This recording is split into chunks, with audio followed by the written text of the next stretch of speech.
के मुख्यमंत्री योगी आदित्यनाथ ने कहा कि छोटे छोटे बच्चों के हाथों में कलम और नोटबुक होनी चाहिए, उनके हाथों में विज्ञान और गणित की किताबें होनी चाहिए। लेकिन दुर्भाग्य है कि जिन बच्चों के भविष्य को उज्जवल बनाने की जिम्मेदारी समाज और अभिभावकों पर है, उनके हाथों में आई लव मोहम्मद जैसे पोस्टर थमा दिए गए हैं।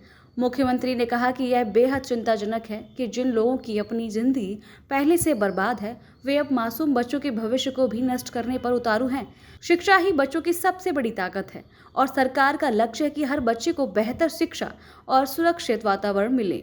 योगी आदित्यनाथ ने यह भी कहा कि किसी भी समाज का भविष्य उसकी नई पीढ़ी पर निर्भर करता है। अगर बच्चों को पढ़ाई लिखाई से भटकाया जाएगा तो आने वाले समय में पूरा समाज प्रभावित होगा। उन्होंने अपील की कि बच्चों को गुमराह करने की बजाय उन्हें शिक्षा और संस्कार दिए जाएं।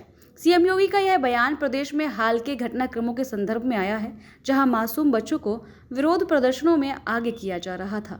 कुछ लोगों को शांति और विकास अच्छा नहीं लगता, लातों के भूत बातों से नहीं मानते। इनको लगता है जैसे सरकार अब भी इनके सामने झुक करके कार्य करेगी। सरकार का पहले दिन से, डबल इंजन की सरकार का पहले दिन से ही यह निर्णय है कि अपराध और अपराधियों के प्रति, गद्दारों और देशद्रोहियों के प्रति सरकार जीरो टॉलरेंस की नीति के तहत कार्य करेगी। हमारी संवेदना एक गरीब के लिए है, हमारी संवेदना नौजवान के लिए है, हमारी संवेदना बेटी और बहनों के लिए है, हमारी संवेदना अपने अन्नदाता किसानों के लिए है, हमारी संवेदना उन व्यापारियों और उद्यमियों के लिए है जो अपने यहां देश के विकास का खाका तैयार करते हैं और नौजवानों के लिए रोजगार और नौकरी की व्यवस्था करते हैं।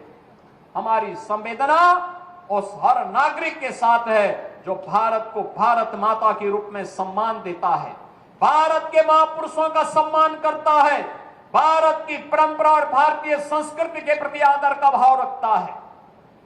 इन मूर्खों को यह भी नहीं पता कि आस्था के प्रतीकों को प्यार नहीं, सम्मान दिया जाता है। सम्मान और आस्था चौराहे पर प्रदर्शन करने की वस्तु नहीं, आस्था अंतःकरण का विषय होता है, अंतःकरण का विषय होता है।